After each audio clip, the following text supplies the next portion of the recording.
Hello, അസ്സലാമു അലൈക്കും. അപ്പോൾ ചെറിയൊരു റെസിപ്പി ഫുള്ള് കാണിക്കാനൊന്നുമില്ല. അപ്പോൾ നല്ല പകുതിയിലുണ്ടായപ്പോൾ അവൾ പോണം കൊണ്ട് വന്നാൽ മുട്ട ബിരിയാണി ഉണ്ടാക്കാൻ വേണ്ടിയിട്ട് ഒരു വീട്ടിന്നുണ്ട് അവൻ്റെ ഫ്രണ്ട് ഉണ്ട് ചെക്കൻ. അങ്ങനെ മുട്ട ബിരിയാണി ഉണ്ടാക്കാൻ മീൻ പൊരിച്ചതിന് താല്പര്യക്കാൻ്റെ കറിയൊക്കെ വെച്ചിട്ടുണ്ട്, പിന്നെ കച്ചമ്പറൊക്കെ വെച്ചിട്ടുണ്ട്. എല്ലാം ഇനി ഒരു മാത്രമേ ബാക്കിയുള്ളൂ. നല്ല കുഴഞ്ഞിട്ട് വെന്ത് വരുമ്പോഴത്തേക്ക് നമുക്ക് ഇഞ്ചിയും പച്ചമുളക് വെളുത്തുള്ളി പേസ്റ്റ്, ചോറും റെഡിയാക്കി വെച്ചിട്ടുണ്ട്. ദമ്മിട്ടെങ്കിൽ എല്ലാം നല്ല വെന്ത് വരും. കുറച്ച് ഇങ്ങോട്ട് ഞാവാനുണ്ട്. അപ്പോൾ എണ്ണ ഇങ്ങനെ തന്നെ എടുത്താൽ നമുക്ക് മസാല ഇട്ട് കൊടുക്കാം. കറിവേപ്പില ഇട്ട് കൊടുത്ത് ഇഞ്ചി വെളുത്തുള്ളി നല്ല കുത്തുമണം പോയി നമുക്ക് കുറച്ച് കഴിഞ്ഞിട്ട് ഉള്ളി കാഞ്ഞിൻ്റെ അറിയും എണ്ണ വന്നത് കുറച്ച് നെയ്യ് ഇട്ട് കൊടുത്ത് നല്ല മസാല എല്ലാം ഇട്ട് കൊടുക്കാം. അപ്പോൾ ബിരിയാണി മസാല ഉണ്ടായി, 2 സ്പൂൺ ബിരിയാണി മസാല, ഗരം മസാല, ജീരകം, കുറച്ച് ജീരകം ഇട്ട്, ഒരു മേഗി ട്യൂബ് ഇട്ട് കൊടുത്തു.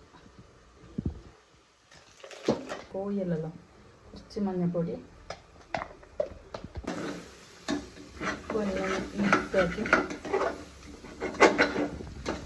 വലിയ ജീരകം, കുറച്ച് കുരുമുളക് പൊടി, തക്കാളി അരച്ച് വെച്ചിട്ടുണ്ടായി.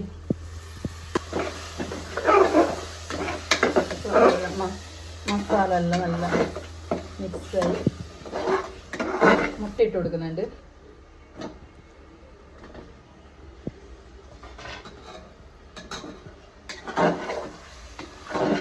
മസാല എല്ലാം പിടിച്ചിട്ട് 5 മിനിറ്റ് നമുക്ക് അങ്ങനെ നമ്മൾ മുട്ട മസാല എല്ലാം റെഡിയായി. അതിലേക്ക് നമുക്ക് ചോറിട്ടിട്ട് ദമ്മിട്ട് കൊടുക്കാം.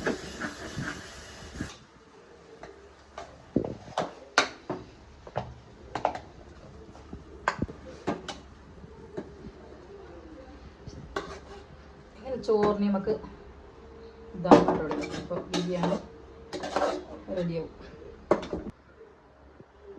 സിമ്പിളായിട്ടുള്ള ഒരു ബിരിയാണി, സ്പെഷ്യലൊന്നുമില്ല, ഉള്ള സാധനം വെച്ചിട്ട് ഒപ്പിച്ചിട്ട് ആക്കിയത്.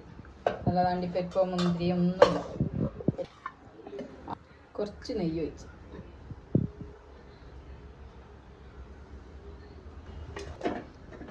അടച്ചിട്ട്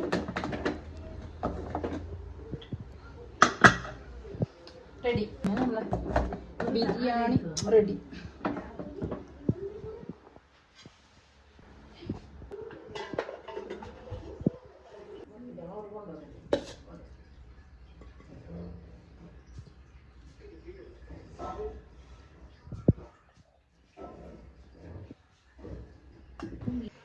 അങ്ങനെ മുട്ട ബിരിയാണി റെഡി, സിമ്പിളാക്കിയിട്ട് ഒന്നുമില്ലാതെ. അപ്പോൾ എല്ലാവർക്കും ഇഷ്ടപ്പെടുവാണെങ്കിൽ എല്ലാവരും സബ്സ്ക്രൈബ് ചെയ്യണം, സപ്പോർട്ട് ചെയ്യണം, ലൈക്ക് ചെയ്യണം, കമൻറ്റ് ഇടണം. അപ്പോൾ ഇന്ന് ചെറിയൊരു വീഡിയോ ഇത്രമാത്രം.